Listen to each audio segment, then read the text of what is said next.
Voilà, cette fête qui a lieu en ce moment. Je vous rappelle qu'on attend 100 000 personnes, c'est énorme, au Nouveau-Mexique. Alors on va voir un peu, messieurs, avec vous, si vous avez été convaincus par ce rapport de l'armée américaine. Et d'abord, nous allons peut-être le demander à monsieur Velasco, Jean-Jacques Velasco. Vous êtes donc en duplex avec nous de Toulouse.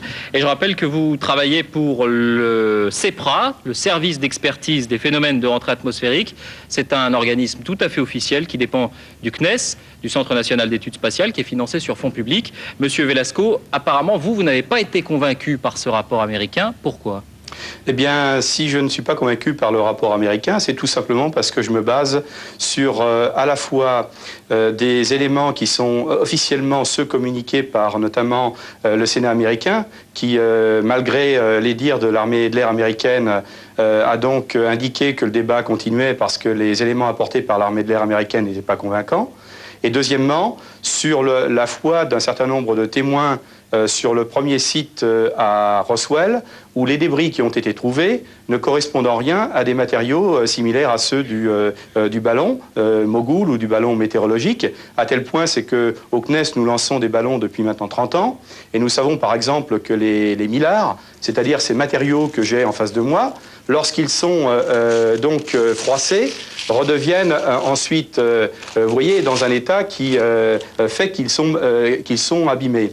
Or, les témoins sont unanimes pour dire que tous les matériaux qu'ils ont eus entre les mains redevenaient, après simplement un passage dans les mains, lisses comme un miroir. Donc tout un ensemble de témoignages attestent de l'extraordinaire qualité des éléments mécaniques qu'ils avaient entre les mains. Ça signifie, monsieur Velasco, que vous, en votre fort intérieur, vous pensez que ce qui s'est passé à Roswell ressortait d'un phénomène extraterrestre? Alors je ne dis pas ça. Je dis simplement qu'aujourd'hui, nous n'avons pas les moyens de déterminer la nature exacte des débris qui ont été trouvés, des vestiges donc qui ont été trouvés à la fois sur le premier site, celui où il y avait un immense champ de 1000 mètres de long de ces fameux débris, et deuxièmement, le deuxième site où celui selon lequel un certain nombre de témoins, on a retrouvé un objet avec de supposés cadavres autour.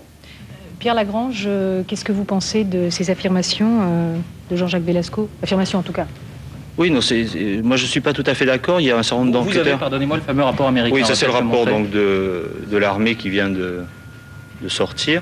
Je ne suis pas tout à fait d'accord parce qu'il y a un certain nombre d'enquêteurs, donc il y a pas mal d'enquêteurs qui ont travaillé sur l'affaire de Roswell, ceux du CUFO, ceux du MUFON, d'autres enquêteurs. Et de plus en plus souvent, les enquêteurs qui sont allés au fond du dossier, comme Ken Jeffrey, qui est un célèbre ufologue américain, rejoignent la thèse pour les débris qui ont été trouvés à Roswell, selon lesquels ce sont des débris de ballons Mogul. Donc ça, il y a un certain nombre d'enquêteurs, Nicolas Maillard en France qui avait travaillé pour TF1 et pour Jacques Pradel là-dessus, d'autres enquêteurs qui ont vraiment fouillé le dossier, qui reconnaissent que la thèse tient tout à fait. L'histoire la thèse de l'armée américaine. La thèse des ballons, c'est pas la thèse de l'armée américaine au départ, elle a été trouvée par des ufologues, ensuite confirmée par l'armée américaine. Il faut faire une différence. Il y a pas une... La thèse des ballons pour les débris trouvés à Roswell en 1947. L'histoire des cadavres, c'est une autre histoire qui est venue se greffer dessus à partir des années 80. On va essayer de bien préciser les rôles. Vous, Pierre Lagrange, vous êtes sociologue, c'est ça? C'est-à-dire qu'au départ, vous n'avez pas de formation scientifique et vous vous intéressez à ce phénomène finalement plus... Je m'intéresse aux controverses sur les controverses. Et la controverse de Roswell est une très belle controverse, c'est une des plus belles qui est actuellement sur le sujet. Donc ça m'a beaucoup intéressé de la suivre. Mais c'est vraiment une controverse, c'est-à-dire qu'il y a deux points de vue. Il n'y a pas deux points de vue, il y en a beaucoup plus que ça. Mais disons qu'on oppose souvent la thèse officielle de l'US Air Force à la thèse des ufologues. C'est pas vrai. Au sein de l'ufologie, il y a des thèses complètement différentes qui s'affrontent et il y a une partie des ufologues qui pensent qu'effectivement la thèse des ballons Mogul est tout à fait recevable pour les débris qui ont été retrouvés en 1947. Et ce ne sont pas les moindres. Alors, monsieur Bourdet, vous, on va bien préciser les choses là encore. Vous êtes un écrivain. Est-ce que vous avez une formation scientifique? Et enquêteur indépendant. Non. Mais je m'intéresse depuis des années à ce sujet. Et comme la science établie ne semble pas vouloir s'intéresser à ce genre de choses, le champ est libre pour des non-professionnels. Là, on a quand même des scientifiques qui s'y intéressent, monsieur Velasco, monsieur Lagrange. Monsieur Velasco est tout à fait compétent et j'approuve tout à fait. Je suis très content qu'il ait pu s'exprimer ce soir d'une manière qui est positive.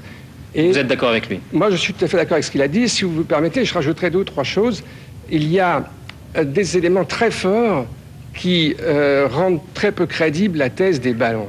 Bon, ça, c'est le deuxième rapport qu'on nous présente maintenant, ce qui tend à expliquer les observations de cadavres. Mais le rapport principal, qui faisait 800 pages, il y en a eu, oui, plusieurs. Il y en a eu un premier de 22 pages en 1994 qui a été complété par, qui a pris le volume de 800 pages en 1995, tout ça sur les ballons. Ils ont expliqué que c'était une histoire de ballons. Or, de nombreux experts, vous venez d'en entendre un, ne sont pas convaincus. Et il y a des arguments très forts qui rendent peu crédible cette histoire de ballon. Si je peux me permettre d'en citer juste 2 ou 3 très brièvement. Un seul, s'il vous plaît, un seul. Qui soit clair. Eh bien, il est très simple. Il y a eu un communiqué de presse en 1947 qui a été ordonné par le colonel Blanchard, commandant la base des bombardiers atomiques de Roswell, et qui a dit « Nous avons trouvé une soucoupe volante, un disque volant ». Ensuite, il a été injoignable par la presse, il a disparu, il est parti en congé pendant 3 semaines et on l'a démenti le soir même. Or, alors où nous parlons, l'armée de l'air explique le comportement de ce colonel Blanchard en disant qu'il était surexcité par les ballons. Ça ne colle pas, il est parti en congé sans rencontrer la presse. Vous voyez, ce genre de choses est très Monsieur Velasco, on ne va pas évidemment avoir la vérité ce soir, mais est-ce que vous pensez qu'un jour on l'aura, et qu'est-ce qui fera qu'un jour on sera définitivement fixé sur cette affaire de Roswell? Écoutez, je ne pense pas que pour l'instant nous puissions avoir un quelconque élément supplémentaire à ce sujet tant que les autorités gouvernementales américaines ne tenteront pas de faire la vérité sur cette affaire en montrant les documents qu'ils ont, car le GAO expliquait en 1995 que l'ensemble des documents qui étaient affectés à la base de Roswell avaient été détruits ou soit avaient disparu.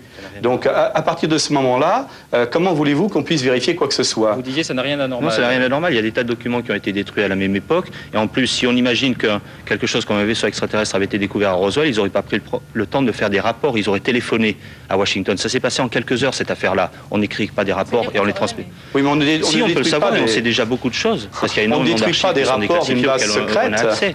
Pierre Lagrange, je voudrais votre sentiment sur cette affaire. Est-ce qu'on a affaire à un débat entre gens sérieux? Visiblement oui. Monsieur Velasco a l'air d'être sérieux, Monsieur Bourdet aussi, autant qu'on puisse en juger. Oui, ou est-ce qu'il y a une bande de farfelus qui remuent ça et qui sont pas sérieux? Il y a des dingues, c'est évident. Dans tous les domaines, il y a des fous, même dans le journalisme.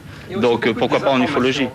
Mais simplement, il y a un débat actuellement qui porte sur l'interprétation de tout un tas de récits qui sont très anciens, qui ont été faits de mémoire et tout, qui est un débat très complexe. Les historiens font ça tous les jours, c'est leur métier d'interpréter des témoignages anciens. Et là, on se rend compte que selon les thèses qu'on a tendance à favoriser, on ne met pas en avant les mêmes éléments. Mais ce qui est important, c'est de voir qu'un certain nombre d'ufologues vraiment qui ont travaillé sur le dossier s'accordent de plus en plus sur les thèses qui... Non, je ne suis pas d'accord là-dessus. On va peut-être interrompre le débat entre vous deux, si vous voulez bien. Je voudrais que nous rejoignions en direct Philippe Morand, qui se trouve aux États-Unis, qui est notre correspondant aux États-Unis. Philippe, comment est-ce que l'on perçoit ce dernier rapport de l'armée américaine aux États-Unis à l'approche, encore une fois, de ce 50e anniversaire qui va réunir des centaines de milliers de personnes au Nouveau-Mexique, dans la petite ville de Roswell? Eh bien écoutez, le rapport de l'armée américaine a été plutôt bien perçu ici et de plus en plus de personnes en fait croient aux extraterrestres. Selon un sondage, 42% des diplômés croient aux ovnis et ils sont convaincus que des vaisseaux extraterrestres ont déjà visité la Terre et notamment à Roswell. Mais ce qui est étonnant aujourd'hui, c'est que les terriens ont envahi Roswell, cette petite ville du Nouveau-Mexique où plus de 100 000 personnes, comme vous l'avez dit, sont attendues pour le crash de cette soucoupe volante et de ces mystérieux occupants qui seraient venus de l'espace. En tout cas, c'est une énorme opération commerciale qui frise parfois le ridicule. On pourra par exemple à Roswell déguster des pancakes volants, il y aura une course de vaisseaux spatiaux et certains visiteurs aussi n'hésitent pas à investir les propriétés des alentours. Ils n'hésitent pas à payer 80 francs pour traverser les champs où la soucoupe volante aurait atterri. Ils y prient, ils posent des fleurs, ils ramassent les pierres et la poussière. Vous voyez, on frise vraiment parfois le ridicule. Merci Philippe pour cet éclairage. Merci à vous messieurs. Merci Monsieur Velasco d'avoir été avec nous à Toulouse. Le doute subsiste donc, mais pouvait-on imaginer qu'il en serait autrement? Il nous reste quelques minutes pour évoquer